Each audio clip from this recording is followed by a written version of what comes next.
Good morning, ladies and gentlemen, listeners, and anybody that's coming in for the first time and a little bit surprised what we're talking about, please stick with us. Now, what we're doing every Saturday morning, I've got an old friend and a colleague. I shouldn't say old. I said he looks young enough to be my son, but old in intellectual property and old in experience. It's Steven Dickson, and we're trying to do this every Saturday morning now, and it's a beautiful sunny day out there. So things are looking up, please God. Steve, once we get into the show, my friend, there's a video that I want to show at the end. So this little clip, hopefully, will keep people listening to the end. It's a fantastic clip of a father telling a story to his son. Reminds me of you and your lad a little bit. And it's from Tomfoolery. It really, really, really puts things into perspective. All about Hindsight 2020. You have to listen to it. Everybody else who gets the chance to listen to it, please do. And we'll play it at the end of this recording. So thanks very much, Steve. Inspirational as always, my friend. Well, if nobody else listens through to the end, Chris, I'm with you till the end anyway. Exactly. I look forward to it. Right, Steve, nice to see you again. Good morning, Chris. Yeah, glorious day here in London on this Saturday morning. Nice to see the weather's cleared up, a bit grey in the earlier part of the week. So yeah, I know it's terrible times, but when the old weather and the sun comes out, it just gives you that little bit of a buzz, doesn't it? Yeah. Right, my friend. On the topic of a little bit of a buzz this week, okay, quite a lot of things happened this week. So let's have a little look and see what we make of it. Now, one of the first things for me is the amount of announcements from carriers with regard to potential redundancies, makeovers, streamlining, and also all of the good old favourite aircraft that have been put out to pasture. Now, Steve, I want to ask you really a quick down and dirty little question here. Now, we've spoken so many times about the new normal and having a formula. And sometimes if people are not doing so well, they're not going to get through a particular further amount of pressure. And it's the same thing with businesses. So in your opinion, why do you think so many carriers are doing what they're doing? And why do you think so many are going to face a much tougher time ahead than some of the others? Look, starting point is this, as we said before, this is unprecedented, right? I mean, the industry has never seen this. These cuts and the reduction in demand that we've seen is much deeper than anything we've seen before.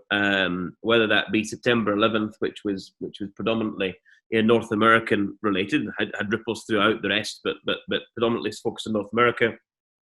Or it was the GFC, which global impact, but we're already seeing the recent forecasts from IATA and actually the immediate traffic effects that we've seen have been much deeper than we'd seen in the immediate aftermath of the GFC, or whether it be SARS, MERS, etc., which again were more localized in isolation. So that is contextually, what we've seen has never been experienced by this industry. So this is already a very fragile, volatile business that we've been in. We've seen ups and downs for many years. Many carriers have bounced back, but I do think that the carriers that are struggling, are coming in on a backdrop of. We touched on last week the case about liquidity and cash. There's question, or sometimes there's maybe need to look at historically how those carriers have been managed. Have they been operating on razor thin margins for too long? Have they not managed cash as well as potentially they could have done? Has there been some burning platform, or has there been a lack of a burning platform to kind of give the cut and thrust of needing to actually, manage the businesses in a more agile, leaner way? So, I think this puts into question some of the old practices and the old normal or the old world that we probably won't see again. So, whilst as we've said many a time, never waste a good crisis. This is coming too thick and fast for a lot of people to manage. So, rightly so. Or a product of that is that we've seen carriers have to seek government support and bailouts and assistance that they never would have ordinarily done.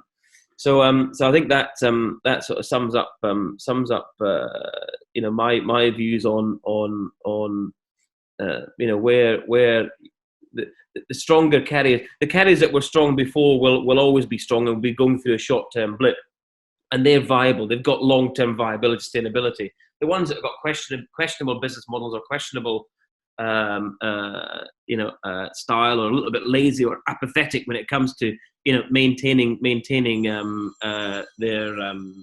their sorry, Chris, the phone was just ringing there. That was my wife probably checking in on me. Maintaining their agility is going to be a challenge going forward. But don't you think, Steve? I mean, what we said, like when you actually go into a crisis, and lots of management teams have never had the experience of it, so that's why it's such a big shock for them. But we've spoken very clearly. You have to step back, and to a certain degree, you've got to be unemotional, and you've got to get rid of all the legacy waste and the legacy problems that were happening there in the past. Now, this week in the press, obviously, it's about the people, and this is a terrible time for anybody that sees the word redundancy or sees the words, cut back or pull back, and they see their own companies with aircraft being put out to pasture, like I said. It's a big, big worrying time for them. But if you just step away from that, it's things that have to be done, because everything was getting too quick, too fast, growing too much, and something had to adjust it. And I don't know if you've seen that little video. It's about Hindsight 2020. It's a father reading a story to his child about what happened during the COVID virus and why. It's beautiful, and it's so valid. So whilst it's an emotional, sensitive topic, it's something that has to be done, but it's how far that goes. So when you see the numbers that are being spoken about with redundancies and also the equipment being retired early, do you think it's too much? Do you think it's the right thing to do? Well, I guess, I'm having this conversation with a couple of colleagues this week. I mean, you look at some of the announcements that have come out. So let's take some of the specifics. So British Airways, for example, announced, I think it was 12,000 possible redundancies. They're out to consultation, or they're about to consultation with the unions, the trade unions. Ryanair, I think that was 3,000 or 4,000 they announced just yesterday, Friday morning. So let's look at those numbers. So, in real terms, what does that mean? Well, of course, it has, the effect of that on the employee group and the impact of that announcement alone, not just on the employee group who will be directly affected by any potential redundancy, or affected, of course, by the redundancy process itself or the consultation process. Let's not forget that even if you end up after the 4 weeks or 6 weeks consultation, whatever it is, even if you end up still in employment, having gone through that changes the mind and changes one's approach to their employment, for good and for bad, I suspect. But the other part, of course, is saying, what does it do to customer sentiments? A lot of the discussion I've been having is actually from customer groups this week. So, as my example, loyal BA customer, I'm a member of a few groups online, and a lot of the conversations turn to, well, what does this mean for the customer? What does this mean for us? How will it impact us going forward? Actually, some people feel really attached to kind of the British Airways staff and how they're feeling right now and what that means for them. So exactly. If I look at that though and say, well, actually, British Airways have got an A scale and a B scale in the cabin crew world. They've got mixed fleet, and they've got the worldwide fleet, it's the A scale, and they've got mixed fleet and B scale. You could throw in Eurofleet there as well as kind of the A scales. But you look at some of that stuff and say, has British Airways wanted to do this for a long time? Has British Airways wanted to collapse, consolidate, or merge their work terms and agreements into one single set of workplace agreements or collective agreements? Yes, I probably think they would have done, Chris. I think that's probably something that would have wanted to have been done, albeit maybe they didn't have the burning platform where they said to do so. So they're not wasting this crisis. Will they end up at 12,000 redundancies? Will the cuts be as deep and as bad as we think? Actually, we don't know. We don't know where they'll end up, but I suspect that business travel won't return in the earlier part. A lot of debate in industry this week around business or leisure travel. So, of course, for a Heathrow hub carrier, that's a big sensitivity piece. I think the question with Ryanair is, we all know Ryanair to be one, who have acted responsibly historically. Some people may or may not like them, a bit like Marmite. Ryanair isn't for everybody. Yeah. I think they're a wonderful carrier. I think they're a great example of a very well managed airline. But even an airline, with the liquidity and the strong, coming off the strong discipline and the foundation of management discipline and conviction with their model, even they're starting to come now and stuck and see the challenge here. So pushing the restart further back, having to make some of the redundancies. So I do think there's some question between actually Ryanair or British Airways potentially using these levers to get industrial wins versus an airline like Ryanair, who actually probably is much I wouldn't want to say honest, but they're probably coming at it, Chris, from a position that says, look, we're particularly in the shit here, and this needs to be done, and we need to do it soon, and we need to do it hard. And I've always been told that, by a great mentor of mine, once upon a time, he always said, Stephen, if you've got to make cuts and you've got to do it, make sure you do it hard. And not just on the people side. I'm saying that sounds very callous. But I'm saying if you've got to make cuts in the business, you've got to change something, transform it, and go much deeper. You've got one shot at this. Yep. If you don't do it now, to get that and to do that again through iterative process through the next couple of years isn't going to work. So, so I think that, Chris, is something that we need to be cautious of. Is the platform that airlines and businesses are using to transform. Let's just take a bit of the emotion out and sentiment out, and actually sit back and think, what is the rationale, or what is the messaging coming from this? And the consistency of some of the carriers who are taking those bold steps to say, look, this is what we're going to do, as opposed to others who are spending most of their time just asking for bailouts and saying if this doesn't happen, etc. So there's a clear demarcation of which ones are going for something that's logical. And again, it's a terrible thing. It's a terrible thing to be looking and thinking to yourself, what's going to happen to my job and everything. Mm-hmm. But if you do the math, and if there are aircraft being retired, you need less crews, you need less everything around it. And then if people are saying they're going to be worried about flying, and you look at the restrictions on airports, and you look at what's going to happen with check-in, you look at all these things that are happening, it's going to be reduced for several years until the vaccine or some of the other options that are being developed at the moment give people that false sense of nothing can happen again. So that's going to be quite a while. Now, one other thing that I just want to say as well, we've heard a lot about the carriers this week, but a group that's very close to my heart are the handling agents. And you don't hear hardly anything about them.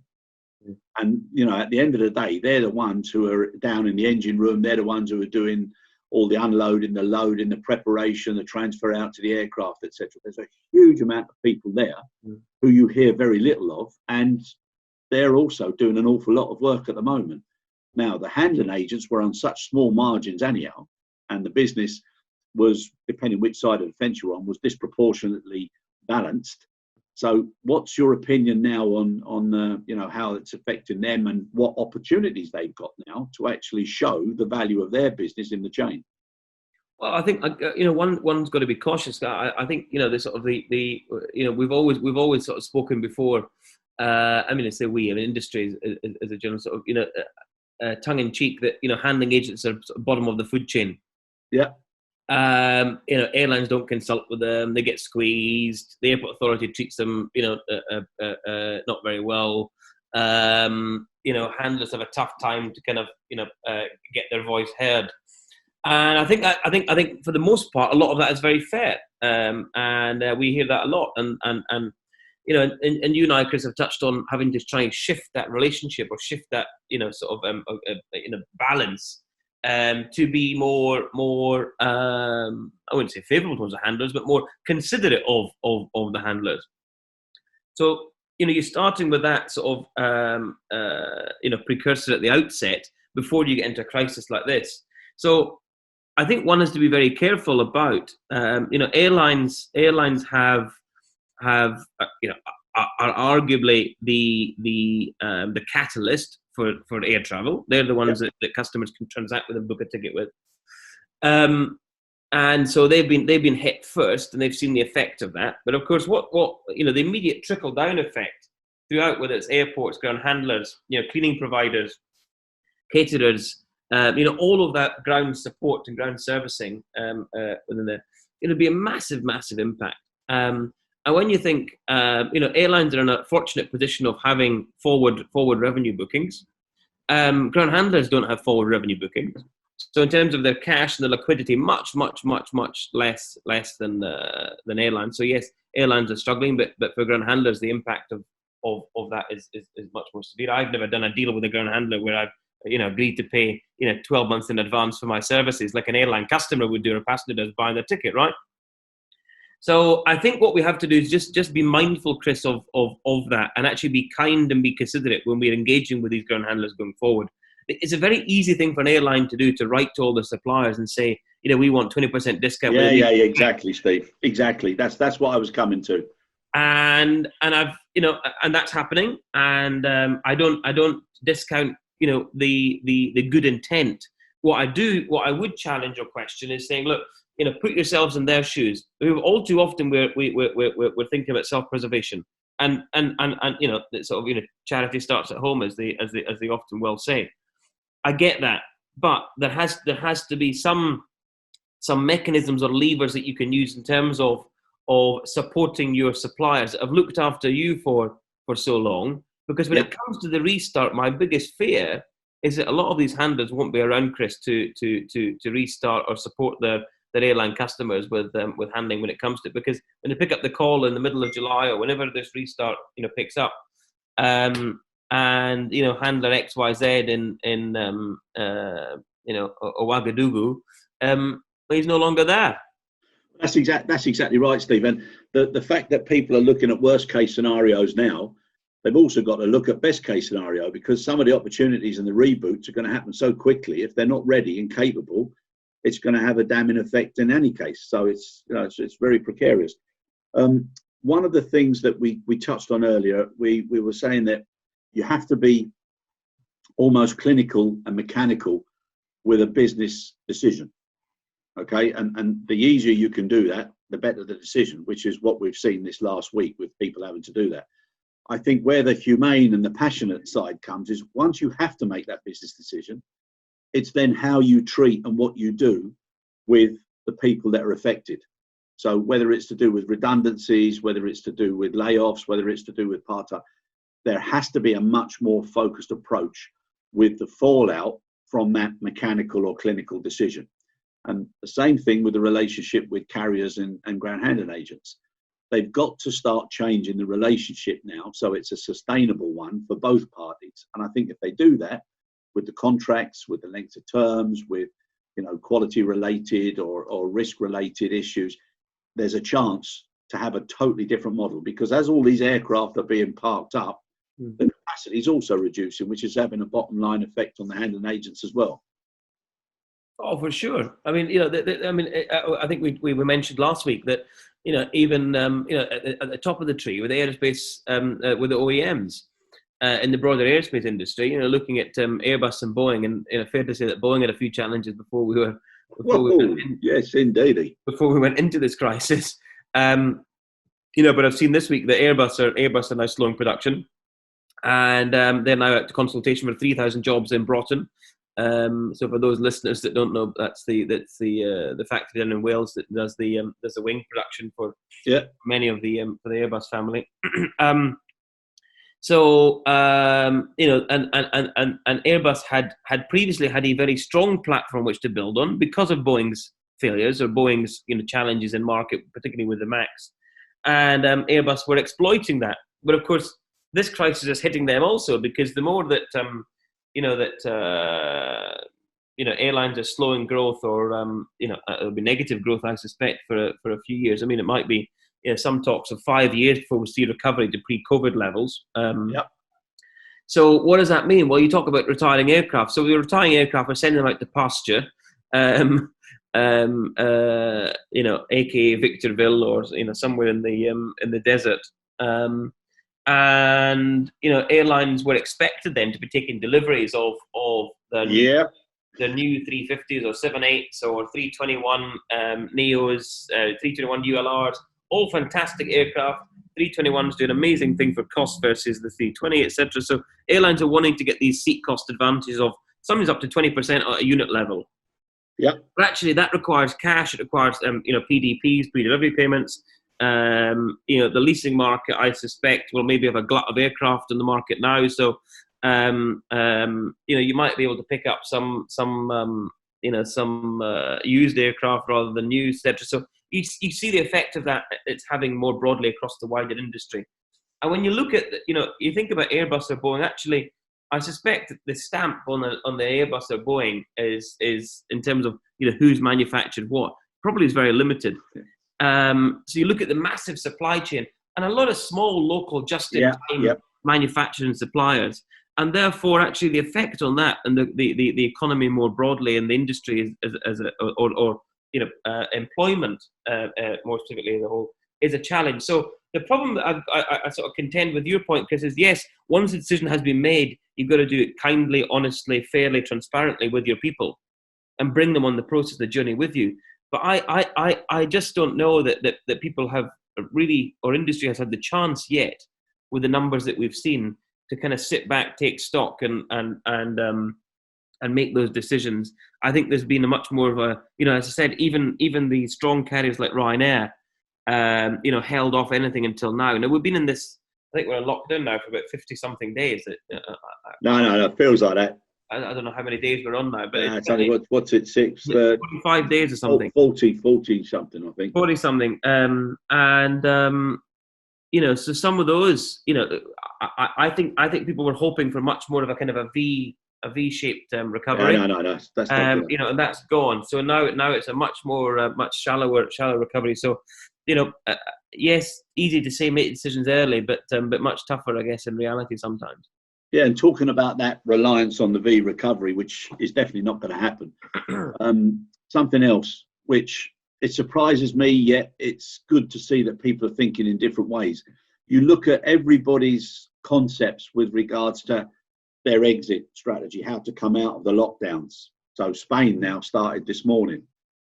And it's interesting to see that they've split the day according to generations. So in the morning, you've got young adults up until 10 o'clock. So they're all running and jogging and doing everything. They've got to get back in. And then the older generation is there till in midday. And then you've got the children and youngsters coming out again then in the afternoon. So they're doing it very gradually. But it sort of makes sense in a way. And then you look at some of the things that they're doing in airports and with transport, and everybody seems to be doing something different. What I don't understand is why don't all of those people get together, collaborate, and all do something for the same reasons with the same experts, so that people can speed things up even better? Because the worst thing in the world is if you sing a song that everybody loves and I sing a song that everybody hates. Well, it doesn't mean that we're bad singers. And wow. No, but do you know what I mean? I just feel that by doing things that are, whether it's speculative, whether it's to see which one works better and have a cross section of options, maybe that's the best way forward. But surely with all the experts that are everywhere, there would be a consistency of what is the best. Then you can compare like for like. And when we come to business, if one airport or one country does it one way and another one does it another, and then it's going to cause a slower recovery. Yeah, expert. That's an interesting term now. I've seen more armchair experts in the last few weeks who have become epidemiologists or medical scientists. Yeah. It's crazy. It's fantastic. But the real experts, you're right, Chris. I guess the challenge is, unlike in, let's take the European Union for example. On a doorstep here. They've not been able to get their act together to have one single common approach. It took them weeks to agree, bailouts and budget requirements and so on for the member states. There is no central body of that union, that political union, that manages kind of response to medical crises or pandemics of this nature. The body that does it is the WHO, who is a voluntary organisation that people can listen to or not. If I use that parallel in what we've got going on with, at the sort of the macro level crisis right now in the pandemic management in our industry, it's pretty similar, Chris. Yeah. So I mentioned before, it needs some bugger to take the bull by the horns. It needs somebody to corral and direct and control, manage, filter, adopt, adapt, the response and the recovery methodology, or the screening requirements, the approach by industry. What does it mean for airports? What does it mean for airlines? What does it mean for management, ongoing good practicing of social distancing? Some airlines have said, oh well, if we're going to do social distancing, bollocks to that, we won't be flying again. That was our Irish friend. He seems to have moved a little bit away from that stance that he had 2 weeks ago, last week, something a bit more conciliatory. To others that have that forcing customers now to wear masks before they board the aircraft, that are now blocking middle seats, but only when the middle seats are unoccupied and the flight's not full. So exactly. This is a nonsense. And so I think there needs to be much more. I mean, I'm for one, as you well know, who likes to try to be flexible with application of rules or governance on occasion. But in this environment, Chris, we absolutely need some backdrop. I mean, the backdrop is clear, so we've got the backdrop. So what we need is some platform or vehicle to help industry with adoption of common standards and a common approach. Yes, and now do you think that's going to happen, Steve? Because unless it happens quickly, there's going to be too many things that are going to be extra burdens on some companies and then easier on others, and people aren't going to be used to doing the same thing, and whether they get off a bus in one way, they get on a bus in another way, whether it's on stand, off stands, check-in. We've seen now screens being put up in some areas, but you're still seeing areas underneath for people to still pass a paper ticket. Yeah, which doesn't make sense. Well, it sort of, the experience I sort of draw from, or the anecdotes that we've seen in the past around security. Normally it's about security threats, changes to security threats that have meant that different jurisdictions, different environments have done their own thing. Now, in Europe, we've got ECAC, the European Civil Aviation Conference, which tries to set common standards when it comes to security. We've got a lot of nations that adopt sort of the TSA like standards, because they're operating into the US or a US ops spec, so they're having to follow kind of TSA legislation and guidance. In this case, this is a response to a health pandemic, one of which has never been seen, or one of this magnitude has never been seen before in the world. So I don't know, Chris, that we've got the body or the industry representative to drive some of this. So that's why you're absolutely right. Airports will start doing their own things. Airlines will start doing their own things. And for the most part, I suspect, and I'm not a medical scientist, but I suspect that whether you're wearing a mask at 37,000 feet in a metal tube or not, I suspect doesn't do a great deal for you. I don't know. But psychologically maybe, or it's about confidence. Exactly. It's the same. It's like a placebo. You think it's doing some good. You feel better by wearing that mask, and therefore you continue to do so. You'll feel better, or have more confidence instilled as a consumer by hearing things like Easter are going to block the middle seat or whatever. You'll feel better when John Holland Kay, the CEO of Heathrow, this week saying, the blocking of seats to start to do screening on arrivals. So those things is about actually returning confidence to the market. If we can return confidence to the market, it's much easier for us then to go into this or continue this recovery, with other more practical measures and adopt better, more technological solutions. Fear, Stephen. It's a very, very, it's a very sensitive subject matter, and it's one that you can't actually turn on, off, or the volume up or down. So I think all of the issues we've spoken about will be influenced in one way or another by the way the punter, the public, the customer, the consumer perceives what opportunities they've got and when they want to actually take that risk.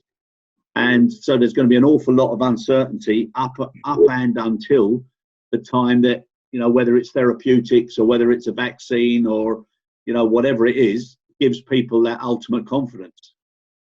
Yeah, look, I mean, I think so. I guess a couple of things just to add there. Yeah, you're absolutely right. The optics are really important for the consumer.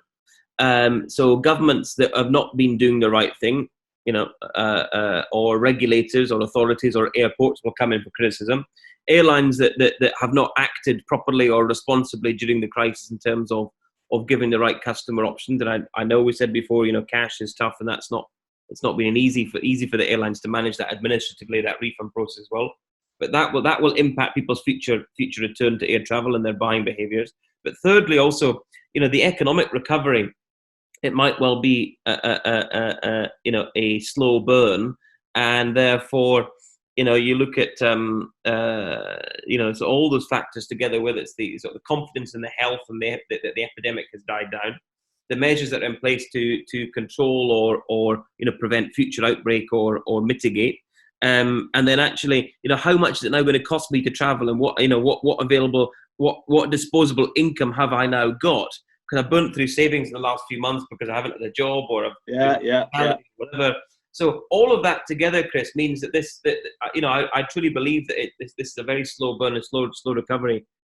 So I think it'll be interesting to see how that plays out. But we've got to do things at the right time together and try to do as much of it in union as possible rather than in isolation.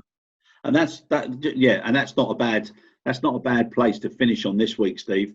So basically, and just in a very low level way, the way I would do it is you've got to start small and you've got to start with small groups. So, certain airports that see themselves as operating to and from each other, the sooner they get together and have some sort of consistency and collaboration to make it easier, that combined exercise will make the choice easier for people and passengers and anybody associated. Yeah, look, I totally agree. One of the first airports I saw in the UK that had responded positively with installation of thermal imaging cameras to support health screening was Bournemouth. Yeah. Now Bournemouth is owned by regional and city airports. We have a small group of airports in the UK. I think they've got 3 or 4 airports. But Bournemouth has trumpeted this, and good on Bournemouth for sort of being first to market with this stuff. But this is not some bit of PR exercise. These are meaningful changes that have to be communicated not only to industry but communicated to the consumer. Because the earlier the airports, an airport is going to drive a lot of this. Yeah. Normally it's airlines that choose where they're flying and people come. Yeah. But actually, if Bournemouth is doing that versus Southampton, or Bournemouth is doing that versus Gatwick, or whatever, you can put it in any global perspective as well. That will have an impact on consumers' choices.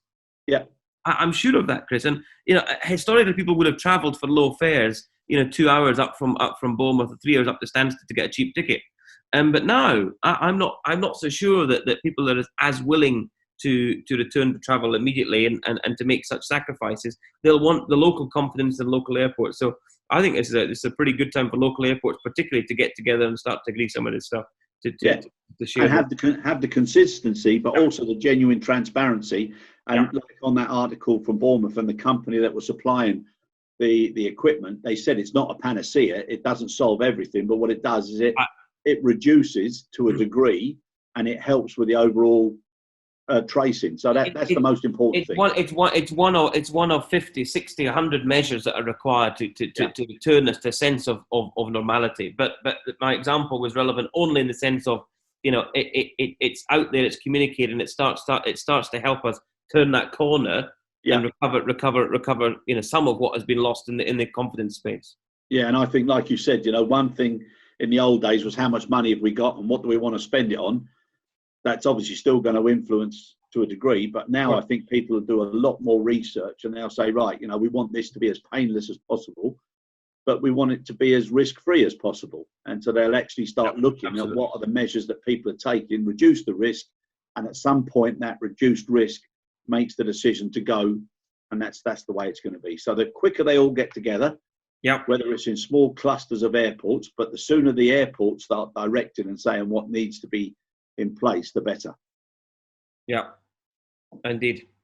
On that note, my friend, I will let you go and have a shave. My wife keeps telling me I need to trim this up. Shave. I'm just gonna wash my face, Chris, and it'll drop off. It'll just go, will it, with the hot water? Yeah. Hot water. Yeah, no, good. But listen, thanks very much. Another week, and my goodness me, they're flying past, huh? I look forward to speaking to you next week. Indeed, my friend. Take care. Thanks a lot. Cheers, Chris. See you. Bye-bye. Tell me the one about the virus again, then I'll go to bed. But my boy, you're growing weary, sleepy thoughts about your head. Please, that one's my favourite. I promise, just once more. Okay, snuggle down, my boy, though I know you know full well. The story starts before then, in a world I once would dwell. It was a world of waste and wonder, of poverty and plenty, back before we understood why hindsight's 2020. You see, the people came up with companies to trade across all lands, but they swelled and got much bigger than we ever could have planned. We'd always had our wants, but now it got so quick. You could have anything you dreamed of in a day, and with a click. We noticed families had stopped talking. That's not to say they never spoke, but the meaning must have melted, and the work-life balance broke. And the children's eyes grew squarer, and every toddler had a phone. They filtered out the imperfections, but amidst the noise, they felt alone. And every day the skies grew thicker, till you couldn't see the stars. So we flew in planes to find them, while down below, we filled our cars. We'd drive around all day in circles. We'd forgotten how to run. We swapped the grass for tarmac, shrunk the parks till there were none. We filled the sea with plastic, because our waste was never capped, until each day when you went fishing you'd pull them out, already wrapped. And while we drank and smoked and gambled, our leaders taught us why. It's best to not upset the lobbies, more convenient to die. But then in 2020, a new virus came our way. The governments reacted and told us all to hide away. But while we all were hidden, amidst the fear and all the while, the people dusted off their instincts. They remembered how to smile. They started clapping to say thank you and calling up their mums. And while the car keys gathered dust, they would look forward to their runs. And with the skies less full of voyagers, the earth began to breathe, and the beaches bore new wildlife that scuttled off into the seas. Some people started dancing. Some were singing, some were baking. We'd grown so used to bad news, but some good news was in the making. And so when we found the cure, and were allowed to go outside, we all preferred the world we found to the one we'd left behind. Old habits became extinct, and they made way for the new, and every simple act of kindness was now given its due. But why did it take a virus to bring the people back together? Well, sometimes you've got to get sick, my boy, before you start feeling better. Now lie down and dream of tomorrow, and all the things that we can do. And who knows, if you dream hard enough, maybe some of them will come true. We now call it the Great Realization. And yes, since then there have been many. But that's the story of how it started, and why hindsight's 2020.